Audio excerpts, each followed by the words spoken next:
Hello मेरे प्यारे बच्चों, कैसे हो आप सभी लोग। उम्मीद करती हूँ सारे बच्चे अच्छे होंगे। तो चलिए फिर आज हम लोग सॉल्व करते हैं 2025 का हिंदी का सेट नंबर 801 बीसी।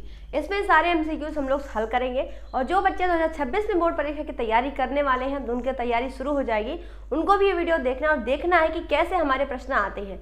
ठीक है, चलिए भाई शुरू करते हैं। और आप लोग भी मैच करो जिनका ये पेपर है कि कितने आपने सही करे हैं क्वेश्चन। ठीक है, चलो सबसे पहली चीज़ आपको याद रखनी है बेटा कि हमारा जो प्रश्न पत्र शुरू होता है वो खंड आ से शुरू होता है, जिसमें हमारे 20 एमसीक्यूज दिए जाते हैं और 20 नंबर के दिए जाते हैं, मतलब एक एमसीक्यूज पे 1 नंबर। ठीक, अब देखो सबसे पहला सवाल सॉल्व करना शुरू करेंगे। सवाल क्या दिया है पहला वाला कि क्या भूलूं का याद करूं की रचना विधा क्या है। तो भैया जो क्या भूलूं का याद करूं ये रचना है वो किसकी है? हरिवंश राय बच्चन की रचना। पहली बात तो आपको राइटर के नेम भी पता होने चाहिए, है ना। किसकी है ये? हरिवंश राय बच्चन की रचना है। ठीक है, अब कौन सी विधा है? तो भैया ये आत्मकथा है। हरिवंश राय बच्चन की और रचना क्या है? नीड़ का निर्माण फिर। नीड़ का निर्माण फिर, ये भी रचना आपसे कई बार पूछी जाती है। ठीक है, तो इसको भी याद रखना है। नीड़ का निर्माण फिर किसकी रचना है? हरिवंश राय बच्चन की रचना है। क्लियर है? चलिए जी, समझ रहे हो। स्क्रीनशॉट लेते चलना कितने सवाल सही किए, बाद में मैच करना। और जो लोग नए हैं वो लोग क्या करेंगे, चैनल को पहली बार तो नहीं सब्सक्राइब किया तो पहले भाई सब्सक्राइब कर लीजिएगा, क्योंकि बहुत सारी वीडियोस आपको इस पे मिलने वाले हैं, है ना। चलो, लिखी कागज कोरे रचना के लेखक कौन है? तो भैया लिखी कागज कोरे रचना के लेखक कौन है? कन्हैया लाल मिश्र प्रभाकर। और इसके अलावा और कौन है? बाजे पायलिया के घुंघरू, इसकी भी रचनाकार कौन है? कन्हैया लाल मिश्र प्रभाकर है। कौन, क्या रचना है इनकी? बाजे पायलिया के घुंघरू। ठीक है, माटी हो गई सोना, ये भी इन्हीं की रचना है। घुंघरू घुंघरू घुंघरू भाई, है ना। चलो ठीक, माटी हो गई सोना, माटी हो गई सोना, ये भी किसकी रचना है? इन्हीं की रचना है, कन्हैया लाल मिश्र प्रभाकर की। ठीक है, चलो नेक्स्ट क्वेश्चन क्या दिया है बेटा? रामचंद्र शुक्ल की रचना इसमें से कौन सी है? तो कौन सी है भैया? जो है त्रिवेणी। ठीक है, कौन सी है? त्रिवेणी। और इसके अलावा और कौन कौन सी रचना है इनकी? तो भैया याद रखना कि इनकी रचना है कौन सी? रश्मिमांसा है, विचार वीथी है, 11 वर्ष का समय है, जयद्रथ वध है, हिंदी साहित्य का इतिहास है। देखो सवाल कैसे आपको घुमाता है, समाज और साहित्य। तो कई सारे बच्चे सोचेंगे साहित्य नाम से कुछ हमने पढ़ा तो था, जिसको नहीं याद वो यहीं पे टिक करके चला आएगा, तो कंफ्यूजन नहीं करना है। ठीक है, तो क्या है? हिंदी साहित्य का इतिहास, 11 वर्ष का समय, और उसके बाद जयद्रथ वध, है ना, त्रिवेणी, रश्मिमांसा, विचार वीथी, सारी किसकी रचना है? आचार्य रामचंद्र शुक्ल की रचना है। किस युग के लेखक है? शुक्ल युग के लेखक है। शुक्ल युग का दूसरा नाम छायावाद युग है। ठीक है, चलो अगला सवाल है, हिंदी साहित्य का प्रथम मौलिक उपन्यास कौन सा? इंपॉर्टेंट क्वेश्चन है। तो भैया पहला मौलिक उपन्यास कौन सा है? परीक्षा गुरु। पहला मौलिक उपन्यास कौन सा है? परीक्षा गुरु है। अब देखो याद रखना, परीक्षा गुरु जो है वो कब प्रकाशित किया गया था? 1822 में, सॉरी 1882 में इसको प्रकाशित किया गया था। ठीक है, अब ये है किसकी परीक्षा गुरु? तो भैया है ये लाला श्रीनिवास दास की। किसकी है ये? लाला श्रीनिवास दास। क्लियर है, तो ये लाला श्रीनिवास दास की रचना है, जो है उपन्यास है परीक्षा गुरु। पहला मौलिक उपन्यास है, कब प्रकाशित किया गया? 1882 में। ठीक है, तो जिसको स्क्रीनशॉट लेना है भैया स्क्रीनशॉट आराम से आप इसका ले लीजिए, फिर बढ़ते हैं आगे। क्लियर, चलो भाई अगला सवाल क्या दिया है? क्वेश्चन नंबर 5 सवाल यहाँ पे दिया है, देखो ध्यान से। सवाल दिया है शुक्लोत्तर युगीन लेखक कौन है?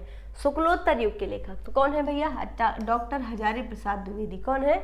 डॉक्टर हजारी प्रसाद द्विवेदी हैं शुक्लोत्तर युगीन लेखक।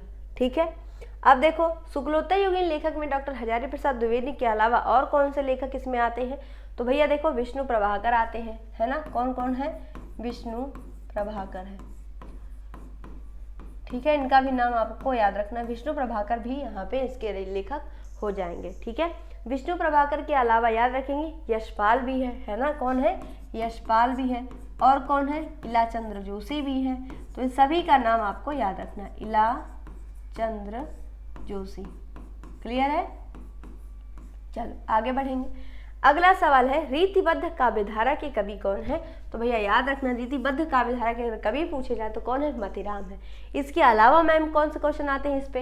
तो इसके अलावा ये भी पूछा जाता है कवि देव किस युग के लेखक है? तो कवि अगर याद रखोगे तो 3 है रीतिबद्ध में, तीनों के नाम याद रख लो। एक तो है मतीराम, दूसरे हैं कवि देव है ना। कौन है यहाँ पे? कवि देव। देव और कौन है, केशवदास। तीनों के नाम याद रखो, तीनों ही रीतिभद्र काव्यधारा के कवि हैं, ठीक है, केशवदास। क्लियर। चलो आगे, रीतिकालीन कवियों ने काव्य भाषा के रूप में प्रतिष्ठित किया। सवाल का पूछने का मतलब ये है कि जो रीतिकालीन कवि थे उन्होंने किस भाषा के रूप में यहाँ पे किस भाषा का प्रयोग किया, किस भाषा को सबसे ज़्यादा यूज में ले आए। तो कौन सी भाषा होगी यहाँ पे, ब्रज भाषा। यदि पूछा जाए ब्रज भाषा जो है वो कौन सी हिंदी में आती है, तो ब्रज भाषा बेटा ये पश्चिमी हिंदी की भाषा है, पश्चिमी हिंदी में आती है, ठीक है, पश्चिमी भाषा है ये, ठीक है। तो आपसे कई बार ये सवाल भी कई बार सेट में ये भी पूछा गया है। क्लियर है। तो इसलिए बेटा हम बहुत सारी चीज़ें बताते चले कि जो बच्चे अभी नए हैं, जो अभी नए परीक्षा आप देंगे 2026 बोर्ड में, तो उनको हर एक चीज़ पता होनी चाहिए कहाँ कहाँ से सवाल बनता है, ठीक है। इसलिए और एक्स्ट्रा भी आपको चीज़ें बताते चल रहे हैं। क्लियर है। चलो मिटा दे इसको, स्क्रीनशॉट ले लो फटाफट से। चलो अगला सवाल यहाँ पे दिया है, क्या दिया है सवाल, ध्यान से देखो। सवाल दिया है रीतकालीन वाला, हो गया 8वां क्वेश्चन। छायावाद युगीन कवि है कौन। राइट आंसर क्या होगा, महादेवी वर्मा। ये सवाल मैंने कहा था आपसे पूछा जाएगा और पूछा भी गया। छायावादीन युगी कवि कौन है, महादेवी वर्मा है। और इसके अलावा याद रखना जयशंकर प्रसाद भी है। कौन है इसके अलावा, जयशंकर प्रसाद भी है। और कौन है जयशंकर प्रसाद के अलावा, प्रेमचंद्र भी है। छायावाद का दूसरा नाम शुक्ल युग है, तो शुक्ल युग में और कौन आएंगे, रामचंद्र शुक्ल आ जाएंगे, ठीक है। चलो आगे बढ़े। कनुप्रिया के रचयिता कौन है। कनुप्रिया, ठंडा लोहा, ये किसकी रचना है, धर्मवीर भारती की रचना है। किसकी है, धर्मवीर भारती की रचना है। क्लियर है, समझ में आ रहा है। चलो आगे बढ़ेंगे, इसको मिटा दे, स्क्रीनशॉट ले लो जल्दी से, आगे बढ़ जाओ। नेक्स्ट क्वेश्चन क्या दिया है बेटा, नई कविता युग के लेखक के कवि कौन है। तो देखो नई कविता युग क्या है, नई कविता युग के कवि कौन है, तो पूछा गया। राइट आंसर क्या हो जाएगा यहाँ पे, शमशेर बहादुर सिंह। कौन है, शमशेर बहादुर सिंह। इनके अलावा और कौन है, केदारनाथ सिंह है। कुछ बच्चों ने केदारनाथ नाम सुना तो अग्रवाल वाले पे टिक कर दिया, बेटा केदारनाथ सिंह है, अग्रवाल नहीं, और शमशेर बहादुर सिंह है।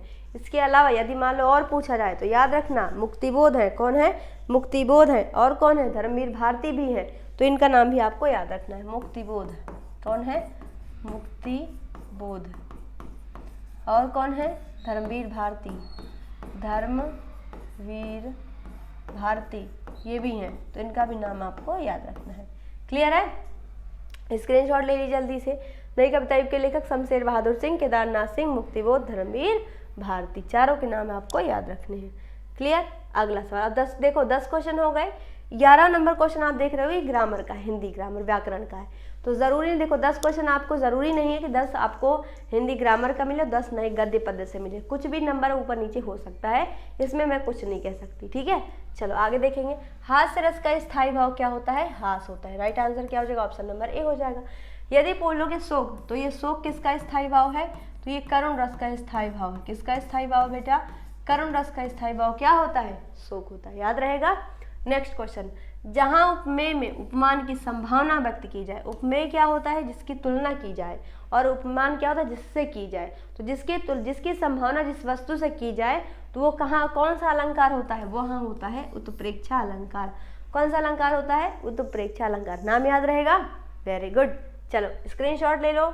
अगला सवाल देखो, सोरठा छंद के द्वितीय चरण में कितनी मात्रा होती है। तो मैंने कई बार आपको बेटा बताया था कि सोरठा की बात अगर पूछे तो उसके पहले और तीसरे चरण में कितनी 11 दूसरे और चौथे चरण में सोरठा में कितनी 13 मात्रा। तो पूछा द्वितीय चरण में कितनी मात्रा हो जाएगी, 13 मात्रा हो जाएगी।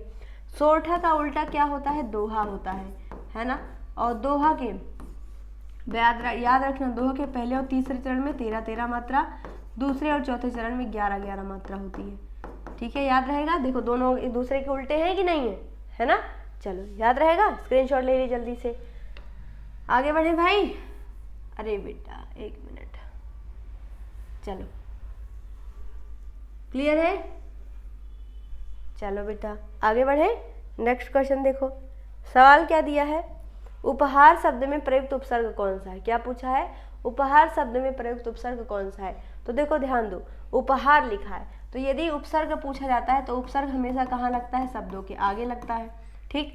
अब शब्द के आगे यहाँ पे लिखा है, अब तुम सोचोगे मैम अगर मैं कह दूँ उप है, जिसका राइट आंसर उप है, तो कह दोगे मैम ऊ क्यों नहीं है, ऊ भी तो आगे लगा है। तो बेटा याद रखो, जब भी शब्द हटाओ आगे से, जो बचा हुआ शब्द है यदि उसका अर्थ निकले तो हटाया गया शब्द क्या होता है? उपसर्ग होता है।